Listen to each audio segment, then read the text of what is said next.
I read Bloodmarked by Tracy Deonn, which is the sequel to Legendborn. If you don't want spoilers for Legendborn, then you should stop listening.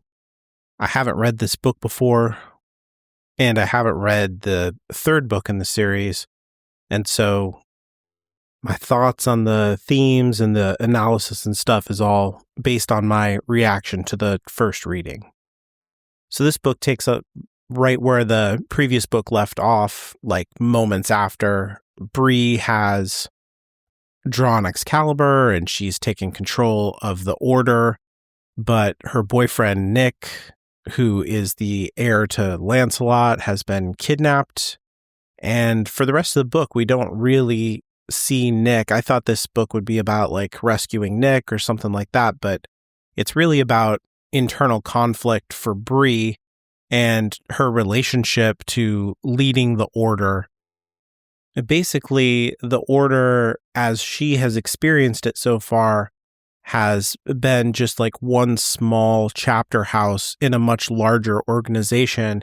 And now that she has claimed leadership of or begun to claim leadership of the organization, the rest of the rulers and regents and all of the more powerful people in the Order come to where she is and assert their power over her and basically treat her as if she has no authority whatsoever.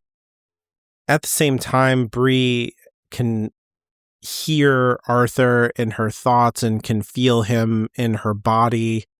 And I think this is like symbolic of these feelings of inadequacy when it comes to power and her relationship to the institution of the Order, which is like symbolic of all kinds of other things that I talked about in Legendborn, where like, you know, she's going out into the world for the first time and she's encountering all of these power structures outside of her family that she's never encountered before. And so this is how power in the world interacts with a young Black woman in America right now.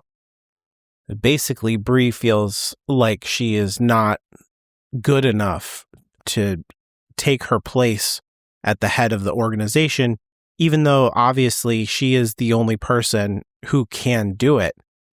And those feelings of inadequacy are symbolized inside of her as King Arthur, because that is the person who the Order really wants to follow. And so it's a kind of persona inside of her that she could submit to, she could default to that, and then everybody would accept her. So this is the thing inside of her that she feels like is better than her, is more qualified than her. And, you know, like basically it's an old European white man who is a king, right? At the same time, Bree has her own power that she's inherited as a root crafter from her mother's heritage, and she's not trusting herself to wield the power that she has from her mother. The entire book is basically like Bree learning to trust herself, learning to trust in the power that she has. Like the power is symbolic of her trust in herself, and she has no control of it for the entire book. And once she finally accepts that she is the person that she is, and like Arthur is just a kind of crutch to acceptability within the Order, which symbolizes a larger acceptability to culture at large, right? To like America accepting her. Once she gives up being acceptable, then she can be herself. And that is more powerful and more authentic and more real than anything that the Order would have given her. Because like all of the power and acceptance and whatever comes with terms and conditions, you know, in terms of the Order. They care more about the institution of their power than the mission that they're supposed to be doing of protecting humanity from these demons. And we see that as soon as these people show up and start interfering with the Order's rituals around making her into a king. So they force her into a ritual where she's supposed to take the oaths, and she can feel the power of the order's oaths going into her body, and she refuses to complete the ritual. And as soon as she does that, they drug her and take her prisoner and start interrogating her because they want to find out like who are the other available candidates that they can put into the role of Arthur so that the entire Legendborn order system can continue to perpetuate itself. So they need the monarch to be there for the magic system to work, and they need someone to take those oaths so that the magical powers that everyone else has can stay in place, and the system of privilege that they've set up can allow itself to perpetuate. So like basically these people don't care about the job that they're supposed to be doing. They care about perpetuating the institution over and over and over forever. But meanwhile, whenever Bree goes into this kind of like trance state or like internal state of being that she goes through, where like she was going to take the oaths or any of these like meditations, these deep meditations she has, she can see like the memories of King Arthur and the round table. And when she's there, she can see Lancelot, but she doesn't see Lancelot. She sees Nick. And so this is how her and Nick communicate throughout the novel. And she finds out that like he's not okay. He doesn't want her to come find him because he feels like it's not safe and she's going to get herself in trouble. Which is kind of like Nick doesn't trust Bree. I don't like this whole thing, but I get why in storytelling terms you need Bree to have space from Nick. That's the whole purpose of a love triangle anyway, because the character needs to make a choice between like if you just have like a couple in a story and they never have anyone else who's romantically interested in them, then they can't actually make a choice. And so we need a little bit of space from Nick, and we need to develop another alternate romance so that Bree can choose who she wants to be with instead of just like the first person she's ever fallen in love with kind of situation. At the same time, it shows, though, that Nick doesn't totally trust Bree's power or ability.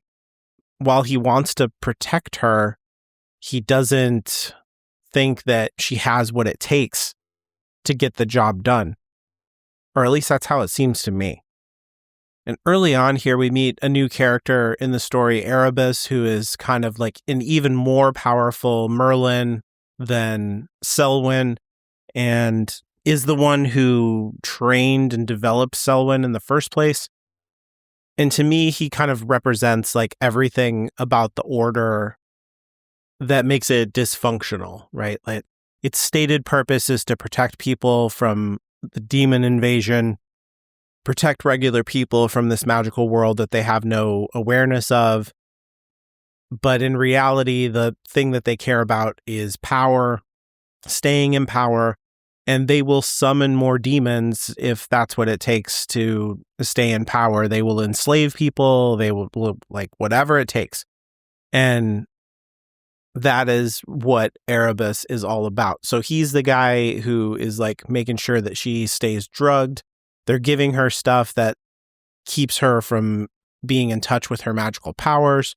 And then she is being like mind controlled. Her memory is being wiped every day as they interrogate her and kind of like start fresh over and over and over. So she's like in some kind of nightmare Groundhog Day situation. But William shows up, her friend from the previous book, who's like has healing powers and stuff.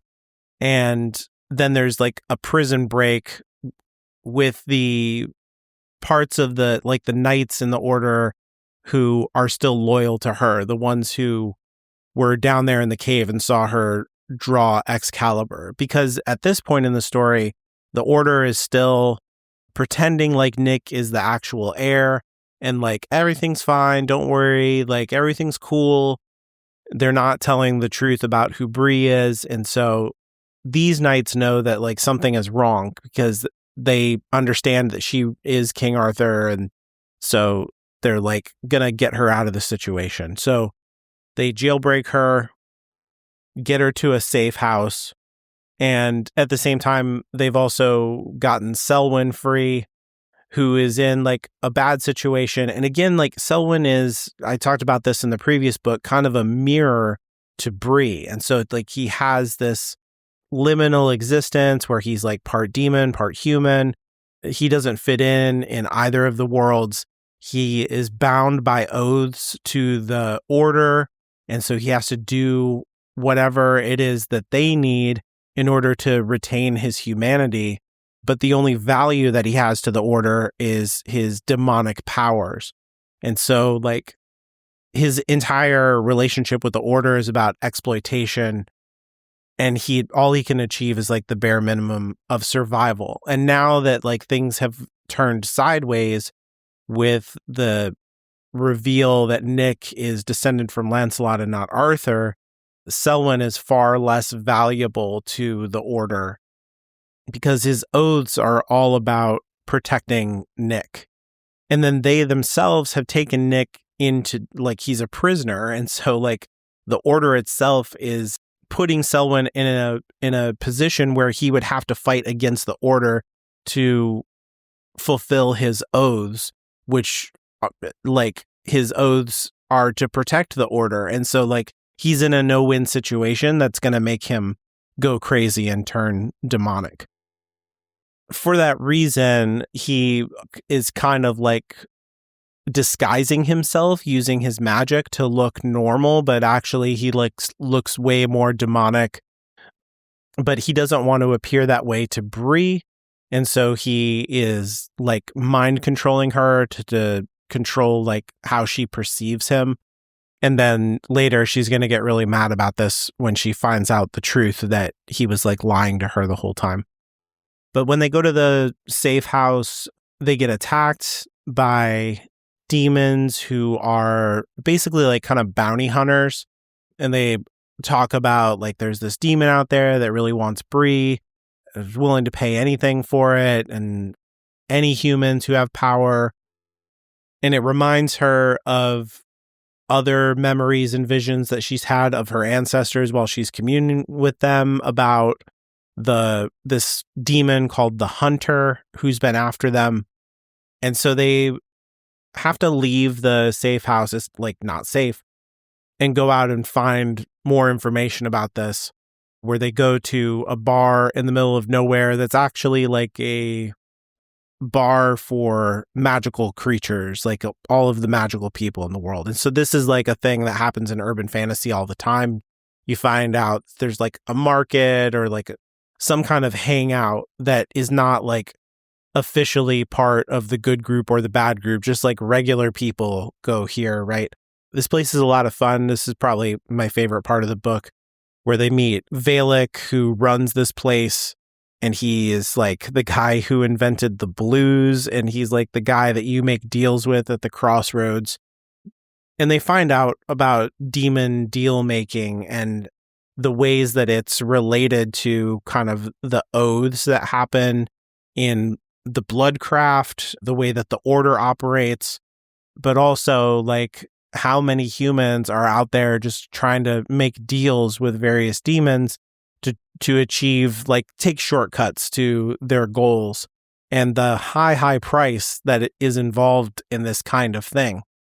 And so, like, in the previous book, we just found out that, like, oh, you might have magic in your blood, and you can kind of, like, spend the magical power that's going to happen in the future generations on some kind of power that you get to have right now, but it's going to like lock down your entire ancestry like forever.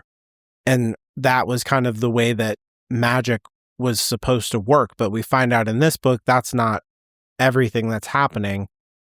There's actually these demons, and they've been in a conflict with the Order for much, much longer. This is an ancient thing that's been going on, and they're able to use their powers to make deals with mortal humans that the mortal human has to pay some kind of really high price, but they get the magical benefit, and it has nothing to do with like the ether or the root magic or whatever, none of that stuff. So they have like an intrinsic power that they can share, but that it comes at a price. So there's like a guy, for example, in the bar who shows up, and he has traded 5 years of his life to get some kind of success or something like that. I don't totally remember. And then he thought that he would just die like 5 years before his time. But what's actually happening is that he is not able to sleep at night. And so the time, he wasn't specific in like the time that he was trading.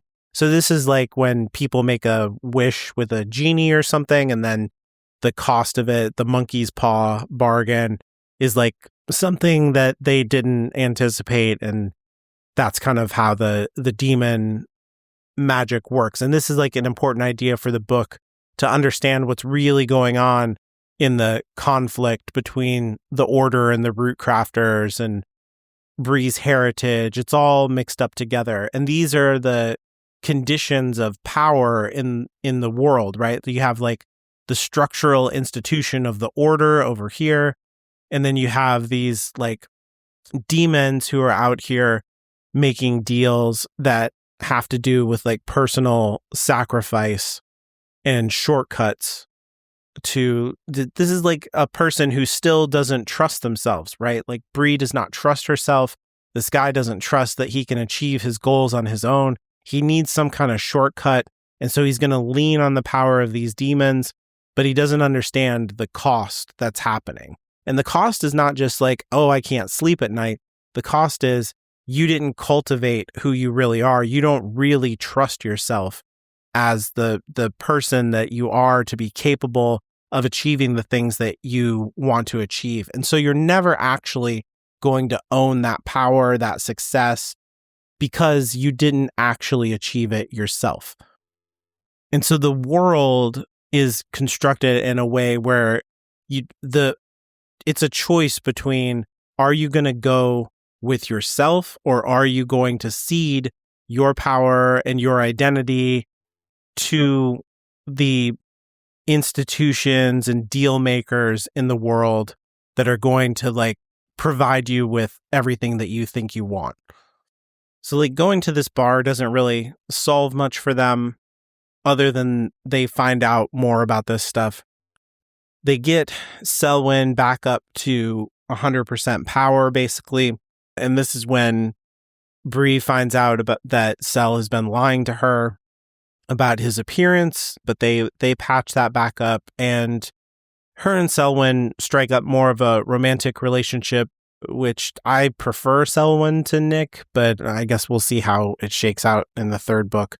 But they like this situation's pretty bad because Valak hates the Order. He hates specifically King Arthur. And so like they're in a very dangerous situation being in his hands.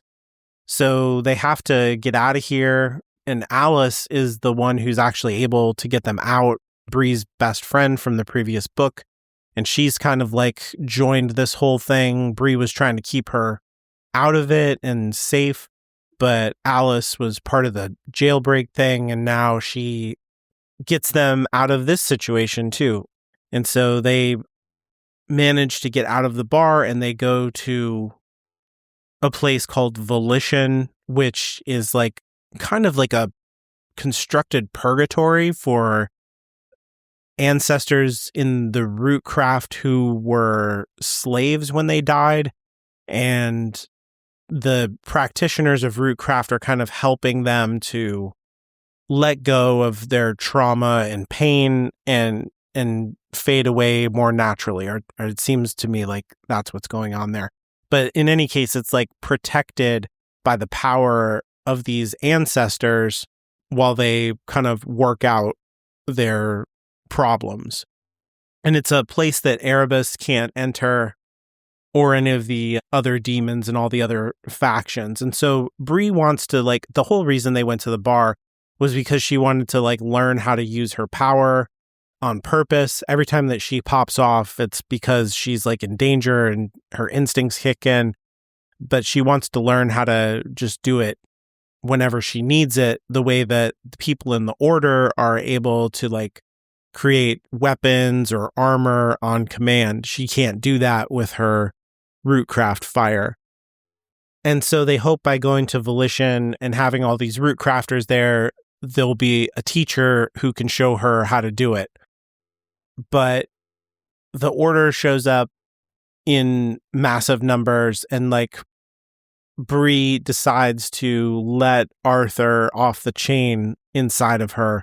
She just does not trust that because she can't control the fire of the rootcraft, that she's not going to be able to defend her friends, and everything's going to go sideways and people are going to die.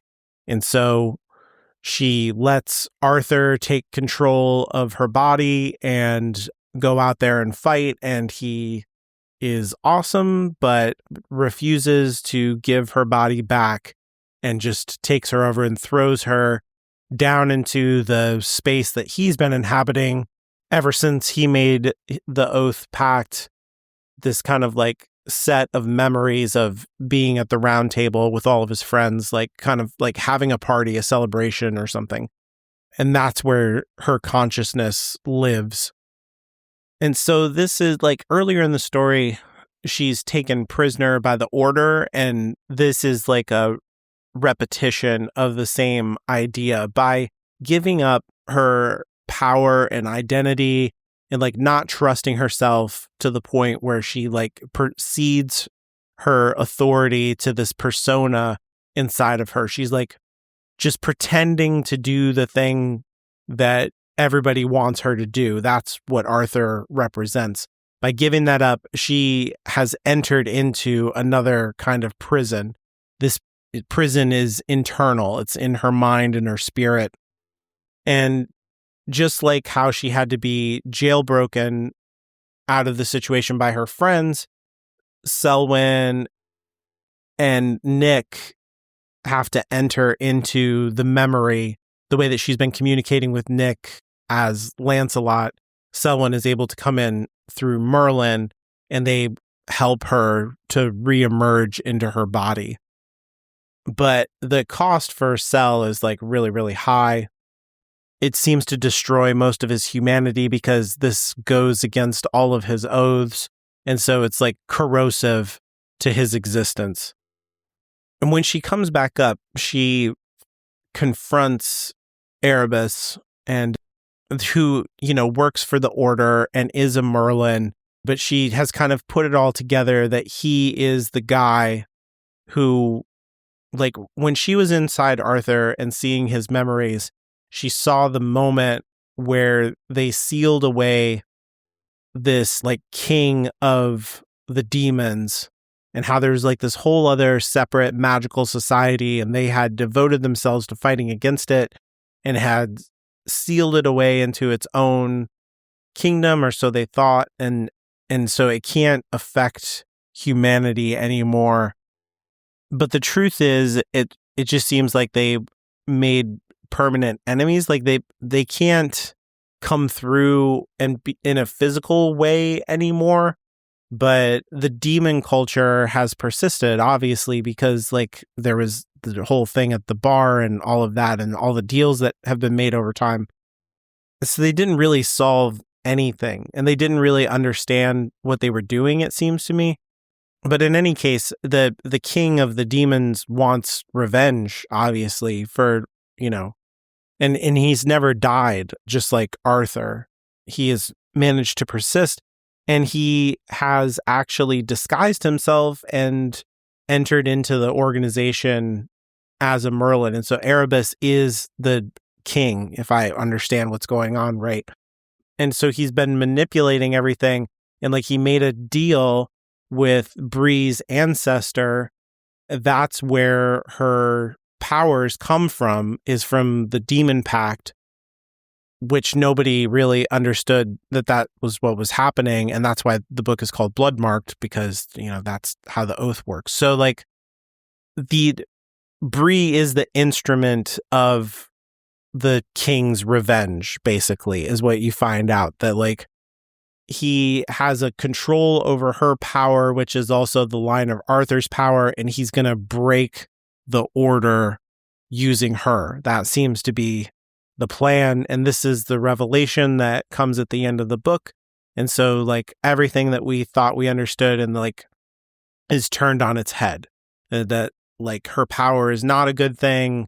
All of her powers are not a good thing. There's no trusting in herself.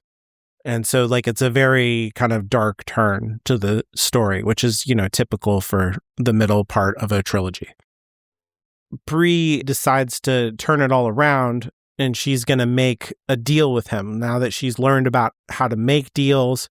And she agrees that she'll like let the order crumble, and like he'll get his revenge if he takes her to Selwyn's mother, so that Selwyn's humanity can be saved, and like his oaths to the order can be resolved in a way that he can survive this entire catastrophe. And so she prioritizes Selwyn's existence and survival over the institution, over her own safety.